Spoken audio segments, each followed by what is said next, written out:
Ya, Assalamualaikum warahmatullahi wabarakatuh. Selamat sore para mahasiswa. Sore, Ibu. Selamat sore, Ibu. Waalaikumsalam warahmatullahi wabarakatuh, Bu. Ya, baiklah ya, sebelum mengawali perkuliahan kita di sore hari ini, mari kita berdoa terlebih dahulu menurut keyakinan masing-masing. Berdoa dimulai. Ya, berdoa selesai. Saya absen dulu untuk kehadiran hari ini. Nur Hidayah, Hadir, Ibu. Emmanuel, Hadir, Bu. Fren, Hadir, Bu. Nabila Nazdah, Hadir, Bu. Josephine, Josephine. Oke, mungkin lagi ada trouble. Dilaila, Hadir, Bu. Dava, Hadir, Ibu. Imam, Hadir, Bu. Octavia Hutagalung, Hadir, Octavia Ibu. Hutagalung, ya.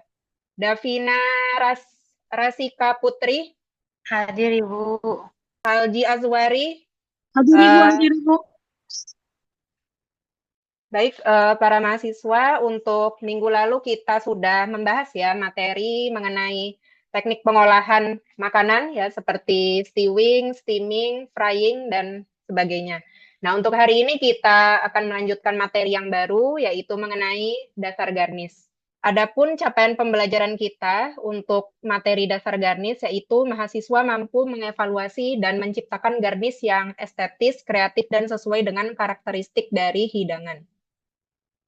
Nah, kemudian untuk model pembelajaran yang akan kita terapkan, ya pada hari ini modelnya adalah problem based learning.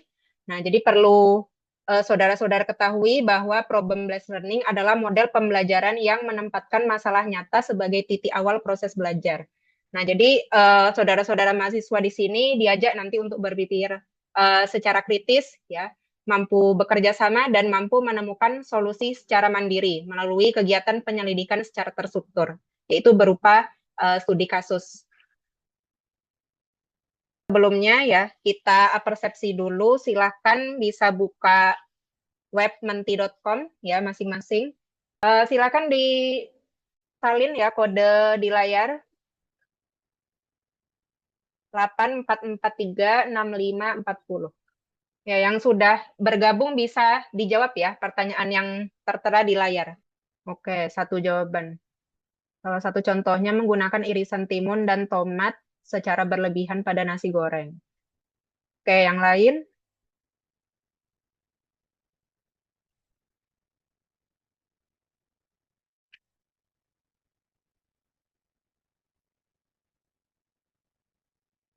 Mungkin bisa pada masakan Indonesia ya. Kan sudah ada beberapa yang dapat pengolahan masakan Indonesia atau mungkin dari kue-kue tradisional mungkin bisa.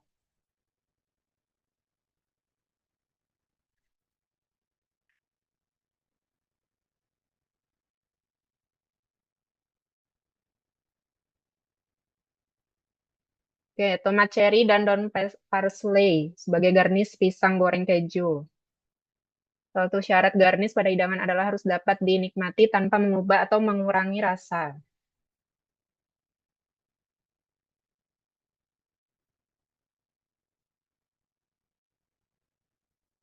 Beef stick. Oke, ini dari hidangan western ya. Nah, alasannya penggunaan garnish pada beef stick menggunakan selada. Timun itu sangat tidak cocok dan merusak tampilan pada hidangan beef.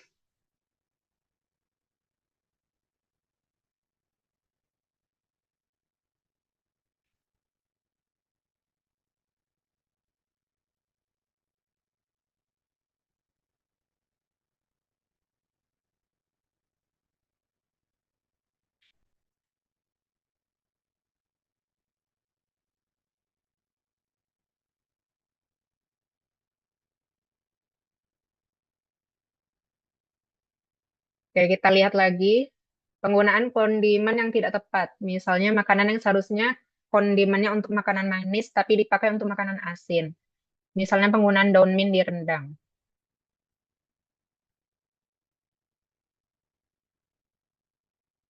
Oke, ya, kita balik lagi ke slide yang tadi.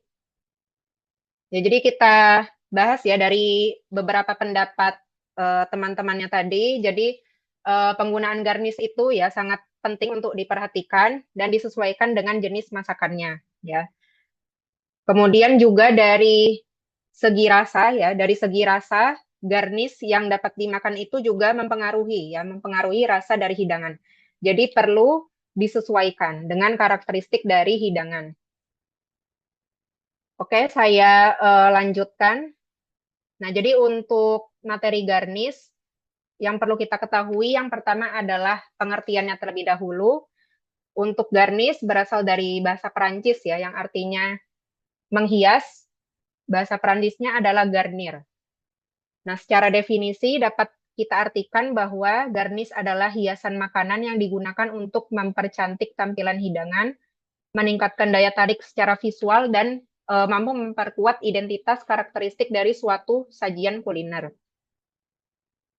Nah, selanjutnya dari garnish ini memiliki beberapa fungsi.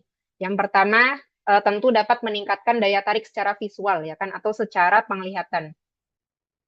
Nah, misalnya seperti penggunaan garnish dari sayur-sayuran dan buah-buahan ya.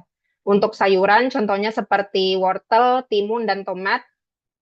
Kemudian yang berikutnya yaitu dapat memperkuat identitas hidangan. Ya, seperti yang kita ketahui, beberapa hidangan ya khususnya hidangan Indonesia memiliki filosofi tersendiri atau makna ya kan di setiap hidangannya. Nah, misalnya seperti tumpeng ya kan.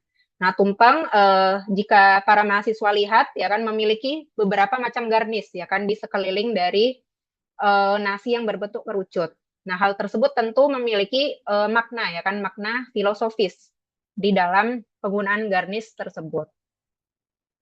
Nah, selanjutnya dapat melengkapi cita rasa ya. Jadi penggunaan garnish ini tentu harus menjadi pelengkap ya kan penambah rasa dari hidangan yang kita sajikan.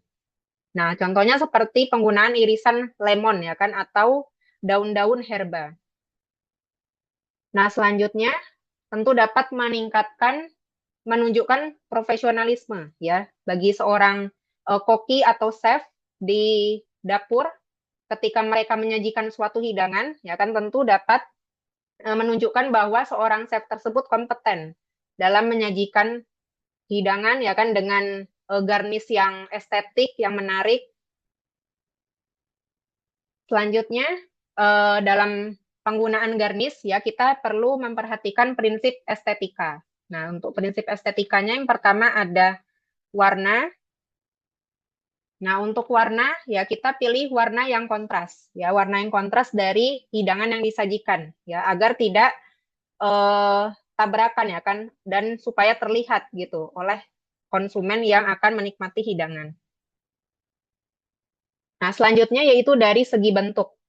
Nah, dari segi bentuk garnish ini harus harmonis ya kan, proporsional dan juga variatif. Selanjutnya ada dari segi tekstur. Nah, dari segi tekstur garnish yang digunakan ya sebaiknya ini harus berlawanan ya, berlawanan dengan tekstur dari hidangan yang disajikan. Nah, misalnya hidangannya ini nasi goreng ya kan, nasi goreng itu teksturnya cenderung lembut ya kan, cenderung lembut. Nah, kita bisa menggunakan garnish dari timun ya yang teksturnya cenderung crunchy gitu kan, cenderung renyah ketika kita konsumsi. Kemudian proporsi. Nah, proporsi ini juga perlu kita perhatikan ya. Untuk proporsi penggunaan garnish, standarnya sekitar 10-20% dari total visual piring. Jadi ukuran garnish ini tidak boleh terlalu besar daripada hidangan ya. Jadi dia hanya sebagai pelengkap. Nah, ketika kita melihat hidangan tersebut, center of piece-nya hanya dari hidangannya itu saja ya. Jadi garnishnya itu hanya sebagai pelengkap. Nah, selanjutnya ada kreativitas. Nah, untuk kreativitas ya agar dapat bagus kita membuat garnish, maka perlu caranya dengan mengeksplorasi berbagai macam bahan. Nah, apa saja bahan-bahannya ya? Seperti sayuran, buah-buahan, herba ya. Kemudian bahan-bahan yang edible flower ya atau bunga yang dapat dikonsumsi supaya tampilannya lebih menarik. Nah, kemudian teknik inovatif ya. Jadi untuk penerapan garnisnya ini perlu ada inovasi ya agar terlihat beda dari hidangan lain ya kan. Apalagi nanti para mahasiswa yang ingin menjadi pengusaha kuliner tentu harus membuat ya kan suatu hidangan tersebut beda dari para pesaing ya agar banyak customer yang tertarik untuk membeli hidangan. Kemudian adaptasi yang konteks. Nah, dari segi garnish ya, antara hidangan Asia sama Western ini tentu berbeda ya kan. Kalau hidangan Asia umumnya itu menggunakan garnish yang banyak menggunakan ukiran ya kan, dari sayuran dan buah-buahan. Nah, sedangkan untuk hidangan yang Western umumnya ini menggunakan garnish yang simple ya kan, bahan-bahannya simple. Biasanya hanya menggunakan saus ya kan atau mungkin edible flower. Nah, kemudian konsistensi dan keunikan. Ini menjadi salah satu hal yang mendukung kreativitas ya. Nah, untuk konsistensi dan keunikan ini mencerminkan identitas ya kan, identitas dari pembuat hidangan tersebut ya, dari chefnya atau koki. Nah, supaya lebih jelas ya dari materi yang sudah dipaparkan tadi, nah para mahasiswa bisa membuka situs kahoot.it ya. Silakan bisa dibuka kahoot.it.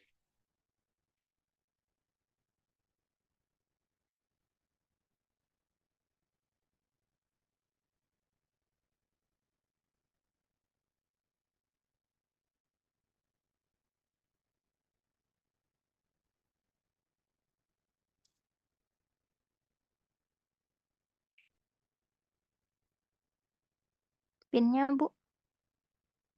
Oke, sebentar ya, masih loading.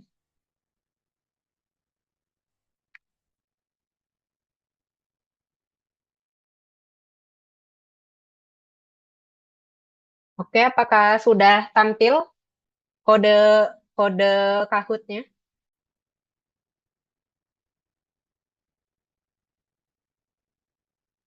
Sudah, Bu.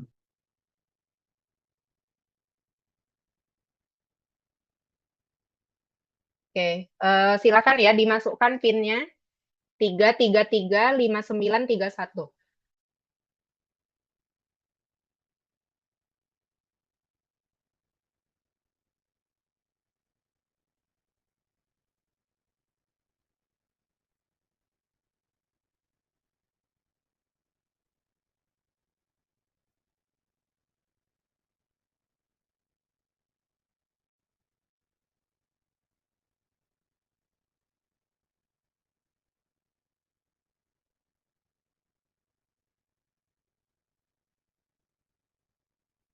Oke, sudah 7 orang join yang belum. Oke, 8.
Oke, 1 orang lagi.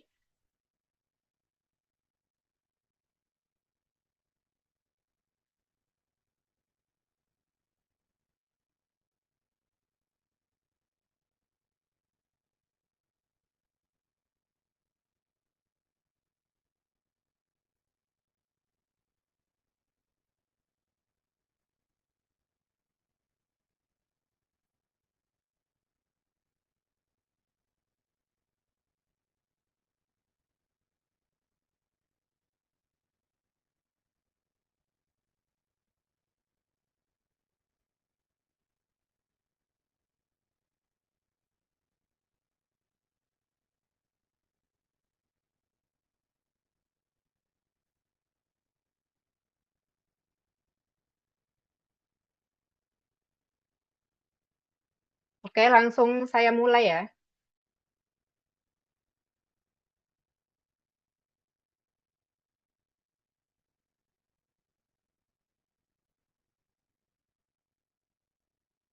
Oke.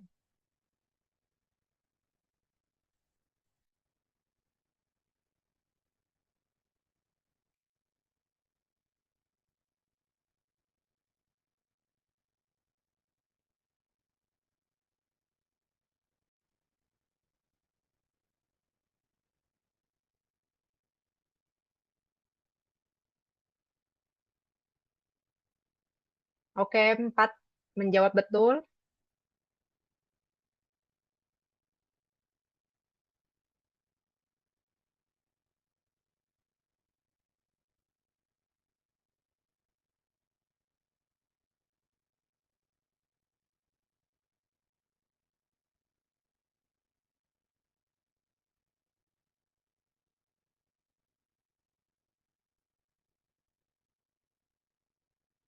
Oke, 8 orang ya, benar.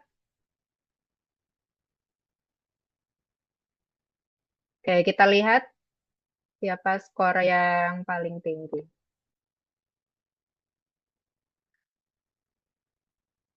Oke, selamat kepada Frian, Dilaila. Oke, Josephine ya, selamat. Pemenangnya Josephine.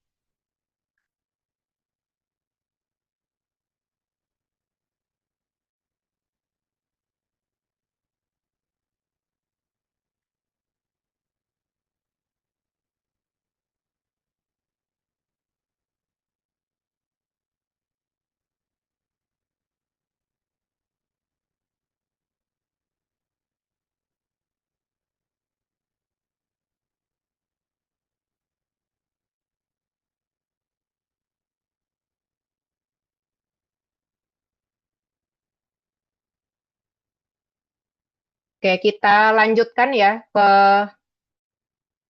studi kasus. Nah, supaya lebih jelas lagi ya. Nah, di sini ada 3 gambar hidangan ya dengan menu yang sama ya dengan tampilan yang berbeda tetapi nah hidangannya ini adalah nasi goreng ya.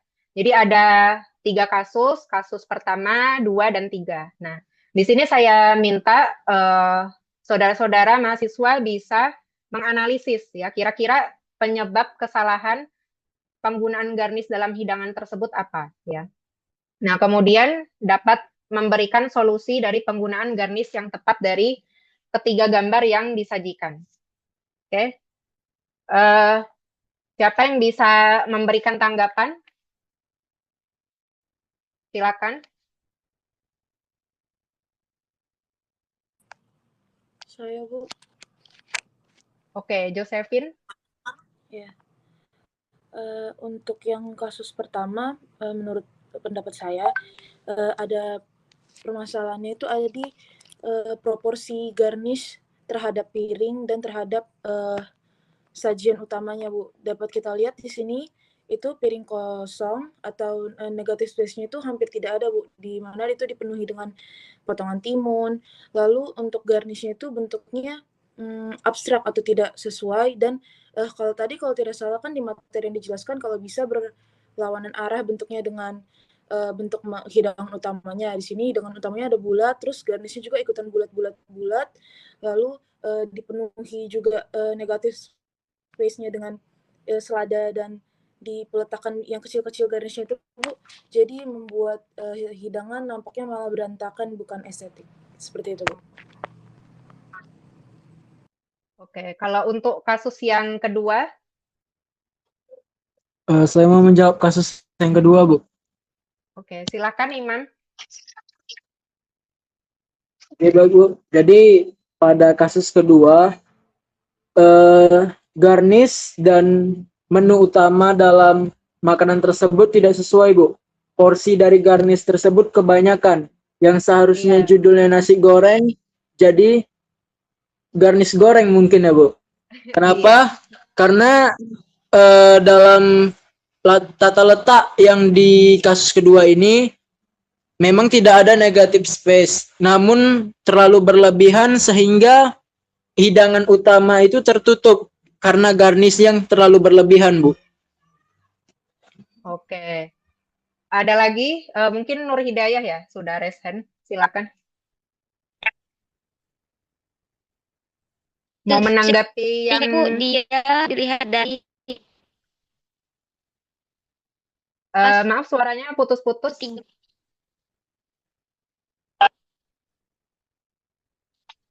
menanggapi kasus yang ketiga, Ibu. Oke, ya, silakan.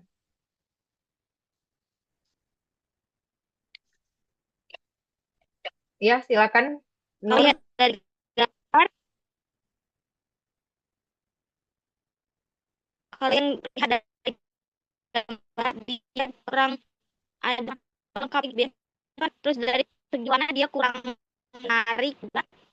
Kemudian dari kelengkapan bahan nasi goreng yang awalnya itu bisa ayam atau segala macam, tapi ini ada sambungan. Terus penggunaan garnisnya sebenarnya dari lihat dari si konsumen itu kurang menarik perhatian, Bu. Oke, ya. Mungkin yang lain ada tambahan selain Imam, Nur Hidayah, dan Josephine, ada lagi mungkin yang mau menanggapi dari kasus 1, kasus 2, dan kasus 3?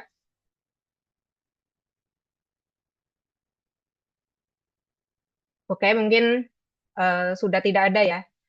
Langsung saja kita bahas ya dari kasus yang pertama ya. Nah, ini sudah terlihat jelas ya, garnisnya tidak proporsional ya, karena penempatan garnisnya ini tidak tertata dengan baik ya kan. Tomatnya, selada, kemudian timunnya ini berserakan ya kan. Begitu juga dengan komponen dari nasi gorengnya itu sendiri. Ada irisan jagung dan juga sosisnya yang turut berserakan ya kan. Nah, jadi solusinya untuk gambar yang pertama ya kita bisa membuat garnish dari timun, kemudian dari tomat dan juga dari selada tersebut secara sederhana. Nah, misalnya seperti irisan cabai, kemudian taburan daun seledri itu sebenarnya sudah cukup mewakili ya sebagai garnish dari hidangan untuk kasus yang pertama. Kemudian untuk kasus yang kedua ya, nah ini terlihat jelas garnisnya yang digunakan berlebihan ya kan. Tomatnya ada digunakan di kedua sisi, kemudian timunnya juga ya, irisan timunnya sangat banyak, lalu seladanya juga melebihi dari garis batas piring ya, bisa terlihat. Nah, jadi fokusnya di sini malah dominannya ke garnish ya kan, bukan ke hidangan utamanya. Nah, jadi solusinya apa? Yaitu kita bisa mengurangi garnish ya. Garnish yang digunakan ini bisa kita kurangi dari tomatnya, dari timun, dan dari selada. Nah, supaya tampilannya dapat lebih elegan. Nah, kita lanjut ke kasus yang ketiga ya. Nah, kasus yang ketiga ini nasinya tidak dicetak ya kan, tidak ada bentuk yang unik gitu. Hanya diletakkan saja di atas piring, kemudian garnisnya hanya berupa irisan timun. Nah, ini sangat tidak menarik ya kan, dan cenderung monoton. Kemudian variasi warnanya juga kurang.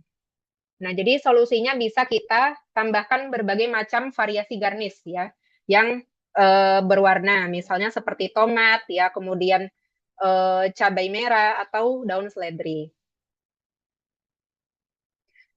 Oke ya. Nah, selanjutnya di sini umpan balik ya. Nah, umpan balik dan penguatan konsep yang bisa kita ambil dari materi yang sudah saya paparkan tadi. Yang pertama untuk penguatan konsepnya. Nah, di sini garnish yang baik jadi harus memenuhi ya 5 prinsip estetika. Yang pertama yaitu warnanya yang harmonis dengan hidangan, kemudian bentuknya yang proporsional, teksturnya yang melengkapi sajian, lalu untuk proporsinya tidak mendominasi piring, kemudian kreativitas ini ya kan dari pembuatan garnish mencerminkan identitas dari pembuat garnish ya atau koki atau chef. Nah, jadi jika kelima prinsip ini ya kan kita tidak hanya menganggapnya sebagai teori saja, tapi harus diterapkan nanti ketika praktik ya, baik di perkuliahan atau nanti ketika saudara-saudara mahasiswa terjun ya kan di dalam industri gitu ketika praktik kerja lapangan atau ketika nanti bekerja. Nah, kemudian untuk umpan balik pembelajaran kita ya pada hari ini, nah kesalahan garnish yang paling umum kita jumpai biasanya dari warna ya. Nah, warnanya ini tidak kontras, kemudian dari segi ukuran yang terlalu besar ya. Nah, hal ini bisa menutupi hidangan utama. Kemudian penggunaan garnish juga tidak dari bahan-bahan yang segar ya, sudah layu. Nah, dengan memahami kesalahan ini ya kita bisa menemukan cara memperbaikinya ya agar nanti ketika presentasi hidangan ya baik untuk praktek atau nanti ketika sudah bekerja mahasiswa-mahasiswa di sini ya dapat memunculkan ide-ide ya, ide-ide dalam membuat garnish yang unik gitu. Nah, kemudian kita masuk ke refleksi ya. Nah, untuk refleksi pembelajaran kita di sore hari ini mengenai dasar garnish. Jadi pentingnya ya penggunaan garnish dalam industri kuliner. Jadi garnish ini tidak hanya sekedar hiasan, tapi merupakan juga bahasa visual ya yang dapat berbicara sebelum makanan mencapai di lidah. Nah, evaluasi garnish ini menjadi keterampilan yang cukup esensial yang membedakan seorang koki profesional dari yang lainnya. Dan ketika mampu menilai ya kan garnish ini tepat secara warnanya, bentuk, tekstur dan proporsi. Nah, kita sesungguhnya sedang membangun standar kualitas yang akan dirasakan oleh customer ya kan. Nah, begitu ya untuk refleksi pembelajaran kita. Oke, sebelum kita masuki penghujung di perkuliahan hari ini, mungkin masih ada pertanyaan lagi dari teman-teman mahasiswa. Silakan kalau ada yang mau bertanya.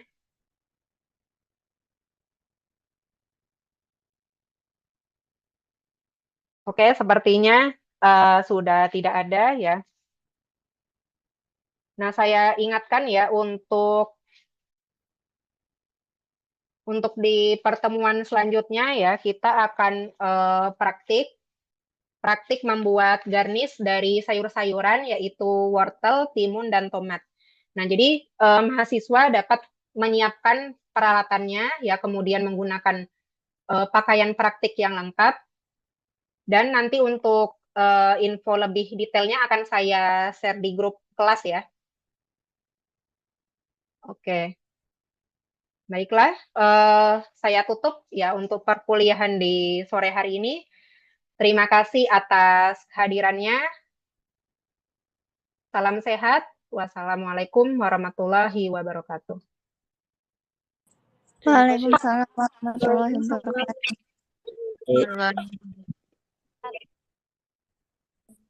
Baik.